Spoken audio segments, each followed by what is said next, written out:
Welcome. In this video we'll talk about unit testing, and more specifically about unit testing in JavaScript with the Jest library. Let's start by defining a unit test. A unit test is a piece of automated testing code that tests a single programming unit. A programming unit is a loosely defined term that usually means a function or a method. It can sometimes even mean a whole class, but usually it's a subroutine that does one thing. Here's an example for a unit test.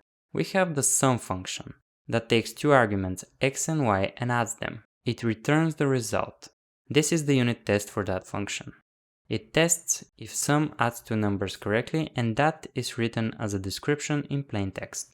Then in the test body we have an assertion, an expectation with the expect function in Jest, where we expect the result of this function when given arguments 1 and 2 to equal the number 3.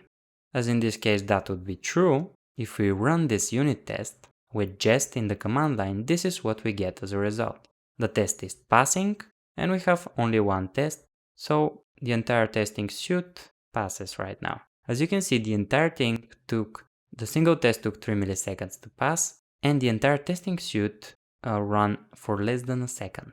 This is important, because at this point you might be wondering what is the utility of this automated test when you have the code and you know that it's running correctly after you wrote it.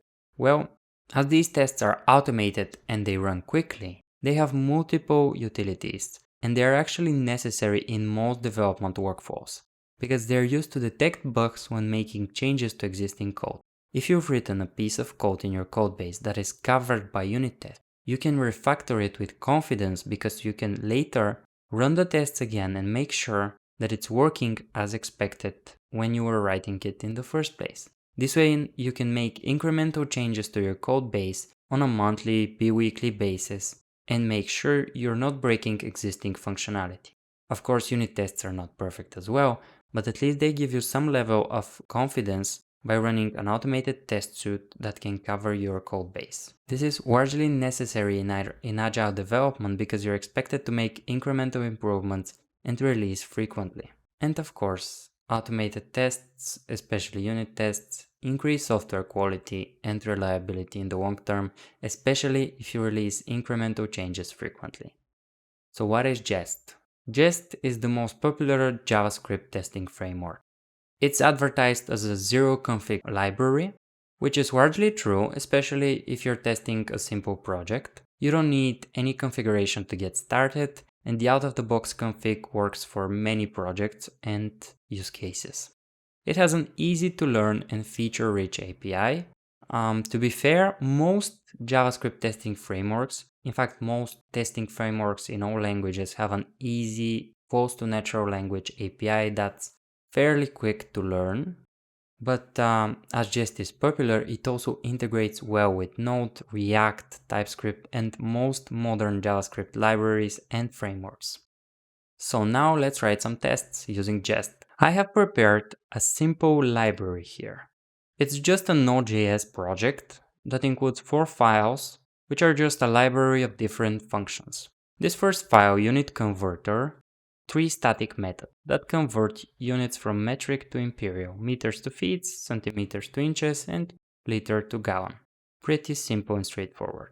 I have an isPrime file, which includes an isPrime function. This function uses an algorithm to check if a number is prime. I have a format string method that checks if the argument passed to it is string, and if it isn't, throws an error. Otherwise, it returns this string, which is supposed to be a name, in a format saying hello, the name, and an exclamation mark.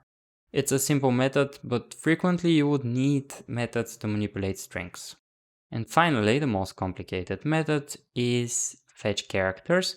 That's an asynchronous method using Axios for an HTTP request. It queries the Star Wars API, its planets endpoint, and retrieves these planets from the RESTful API and returns their name, terrain, and population. We'll use this to demonstrate how to test an asynchronous request, or a function that does an asynchronous request. Alright, so how to set up Jest? We need to first install it. and I will save it as a dev dependency because it is a dev dependency. After Jest is installed, I'll clear my terminal and go to package.json. We have it in the dev dependencies, and by default, when you initialize an npm package, you do have a test script that echoes that no tests are specified. We can just change that to Jest. And that's the entire config you need to get started. Now if I run npm run test, Jest will run and it will tell me that I have no test files. A test file, according to Jest, is any file that includes .spec.js or .test.js. And .ts, of course. TypeScript files are also valid. So usually you would include tests in a test or tests folder next to your source directory. I like the tests to denote the folder name as tests. And one approach is to completely mirror your source directory or what needs to be tested in your source directory. There's no rule that you need to cover 100% of your code with unit tests. You should cover what is most important and what makes sense. Of course, 100% tested code base is great, but it does take developer effort. So in the test folder, I will start with the unit converter. I will call my test file unit converter.spec.js. And I like the .spec, the .spec.js suffix, but you can use .test.js. Both will work as Jest will detect them, and they are pretty much the standard extensions used. You can of course configure Jest to use different file names, but these should be fine and other developers will understand better if you use the industry standard naming. So let's take a look at unit converter. This class is exported by default, so I will first import it here. Alright, and now I'm ready to write tests. I will open my unit converter code to the side. I find this very convenient when I'm writing unit tests. And let's first test meter to feet. To test with Jest, we have the test function. We don't need to import it. We don't need to do anything. And the first argument is the description of the test. And I will say meter to feet converts 1 meter to the correct feet value. This will be my description. Then the second argument is just a callback function. And in this function is the test body, where we have to do an assertion, and that would be expect. This is used for assertions in Jest. And we expect unit converter. We'll call the function here 1. I want to test with 1. To equal is used to check equality. And I will check at from an external source how much should 1 meter be in feet. And this is a test I can now run. If I run npm run test, it passes. Now, there are a few things here which you might not like if you've written unit tests. So let's talk about them. First of all, the result of this function is a floating point number. In this case, we're lucky that it's exact, so we can test it and it passes. But we have a different method for floating point numbers that are not integers, and that's to be close to, which will test. If we rerun the test again, it still passes, but this method will test closeness given floating point precision errors. So when you're comparing floating point numbers, you should use that. Second, everything is on one line now, which in some cases is great, but there is a pattern which is usually used for unit testing called arrange, act, assert. It goes like this.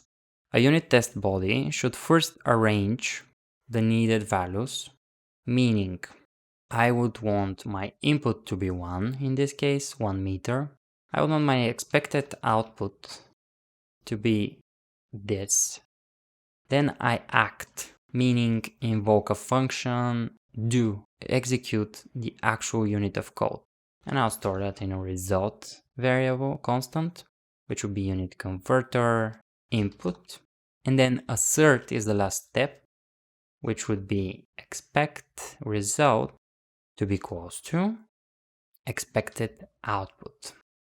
As you can see, the arrange act assert pattern takes a little bit more lines. The comments are necessary, of course. I just add them in order to explain the pattern right now, and it helps to separate them. But yeah, it takes a little bit more lines. We store a few things in memory, which is not always necessary, but it's pretty clear. And if you need to copy these tests and make a similar test, you can just change the values in the arrangement and reuse this part. Repetition is quite frequent in unit testing.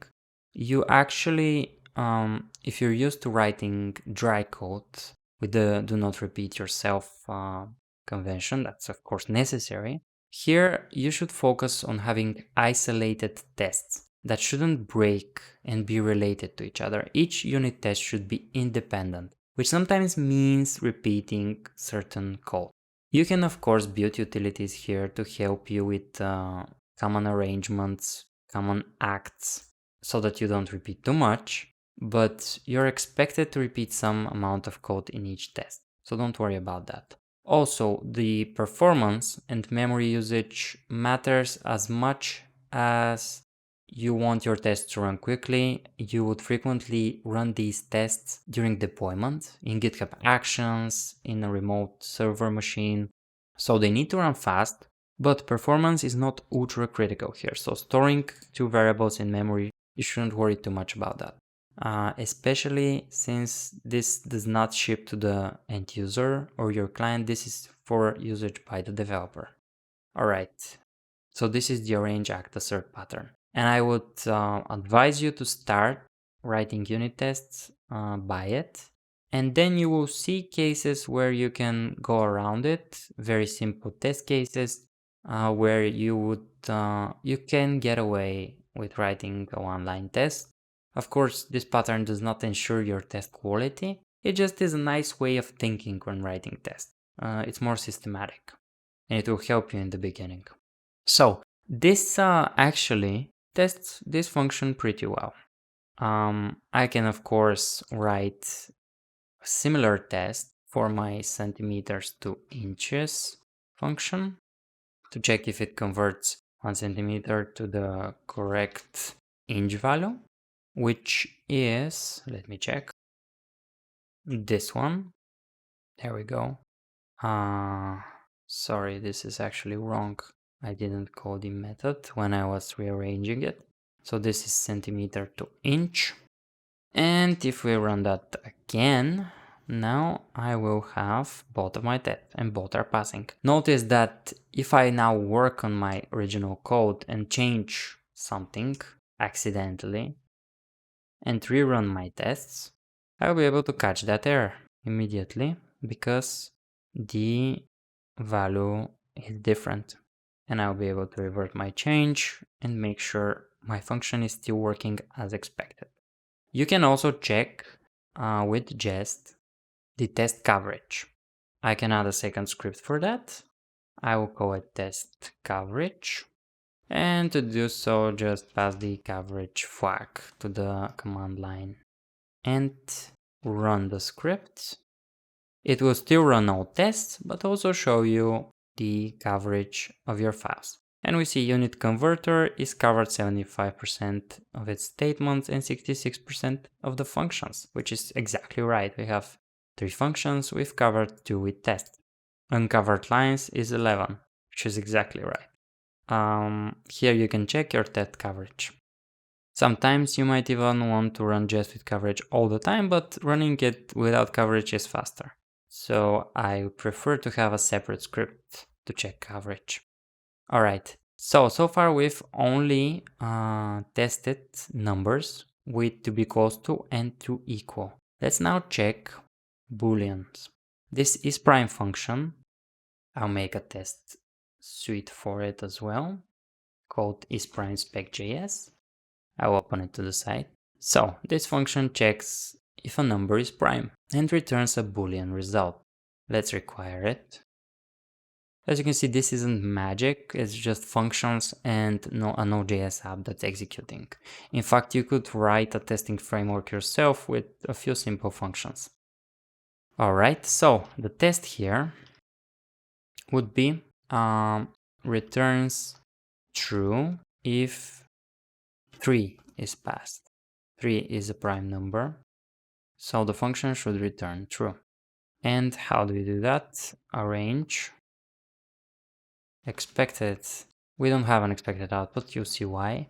Act is result equal to is prime 3, and assertion is result expect result to be truthy. This will check if the value is truthy in JavaScript. So let's check. npm run test. Okay, sorry, I have a typo. All Jest methods are camel case. So let's rerun now.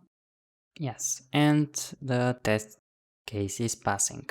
I can also test this for 4, and if the input is 4, sorry, here we should have input, not a hard-coded number, then we can do two things. Either expect this to be falsy, which should pass, or you can negate in Jest and say not to be truthy. This also works the same way. And this will negate anything that comes after, which is very handy. As falsy is shorter, I will use that. Now, just a fair bit of warning. This is not the perfect test suite to check if this function works. I would test differently this function, specifically is prime, but it's a great, this syntax is great to show you the to be truthy and to be falsy methods. So I'm aiming to show you the most of the Jest API, not how to write the best test suite for is prime. In this case, okay, let's go to string tests now. The format string function does two things. It throws an error, so we can check that, and it returns a formatted string.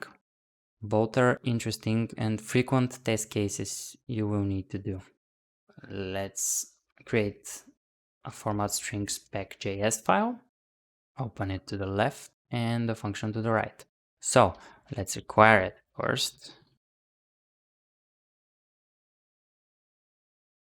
Let's first test the error throwing if the argument is not a string. Throws if the provided argument is not a string. So how would we test that? Let's first arrange. Input would be a number and the act would be result. In this case, notice that we cannot have act separately from the assertion. I'll show you why. We have to expect, and here we will use a function which will return format string input.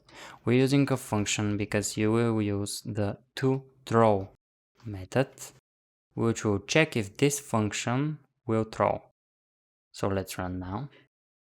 As you can see, this is passing correctly. We cannot do the act separately because it will throw and our testing suite will fail. When you use this inside an assertion, it will not fail the testing suite. Now, if we pass a string here as the input, it of course will not throw and our test will fail. There we go. Received function did not throw. Alright, so this covers part of the code, this part specifically. Now let's check the formatting. We have multiple ways to test strings. The returned string includes the argument, hello, and an exclamation mark. That's what I want to test if it includes these symbols. So I will add the symbols in an array. I would say first the input would be foo, whatever string, doesn't matter. And I would expect the included symbols to be the input, hello, and an exclamation mark. Act would be result is equal to format string input.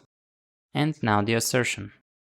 Again, expect result, and then we can use to match. And here we can provide a regular expression. But as all of these symbols are valid as input, I can just iterate through them and do an assertion for each one. There you go. Let's run this now. And it passes. If any of these strings is not included in the response, that would not pass. This is how we can match if strings include certain symbols. That's very useful for functions that return and manipulate strings.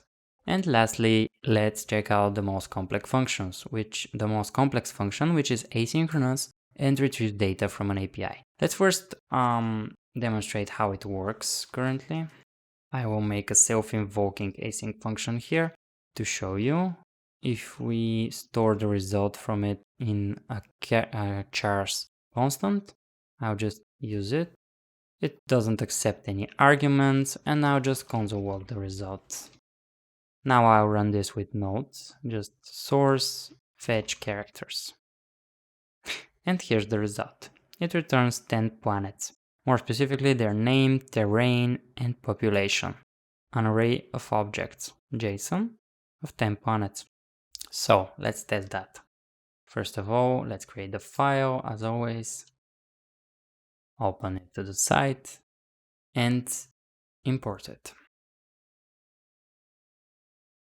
Something you can use besides test is also describe. It's used to group different tests together. I would frequently describe a function like this, the function name. Let's write the first test now. We'll check if the function returns an object of 10 items. And let's write a function. Here we need an async function, and that will just work in Jest out of the box, which is great. And now the arrange and act portions of our test would be 1, because we just have fetch characters with an await, of course, but no inputs. And the assertions would be that expect result length to equal 10.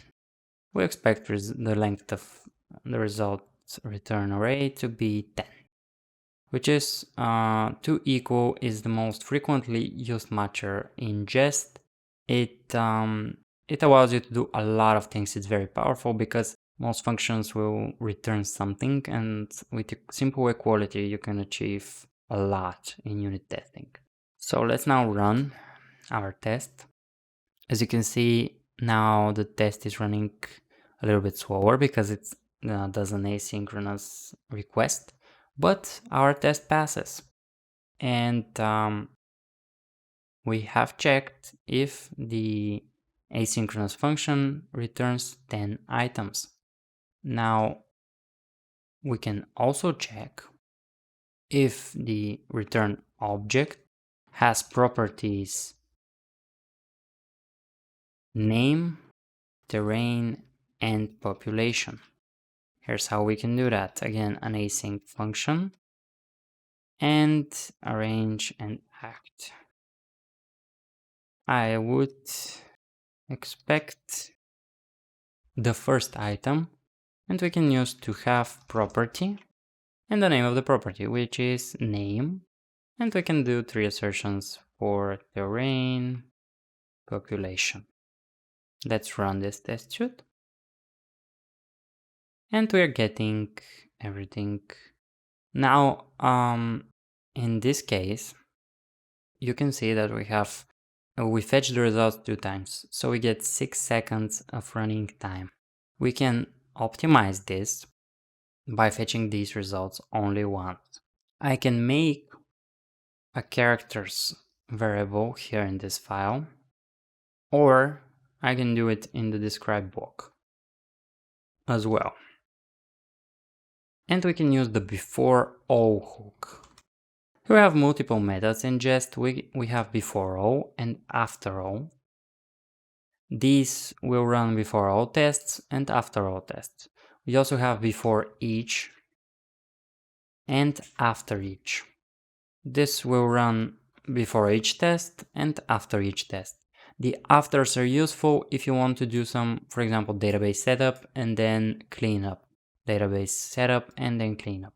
And these are useful if you want to do something before each test and after each test. In our case, we need to do one thing before all the tests are run, and that one thing is here we do a function, of course, an async function, and that function will just be characters is equal to fetch characters.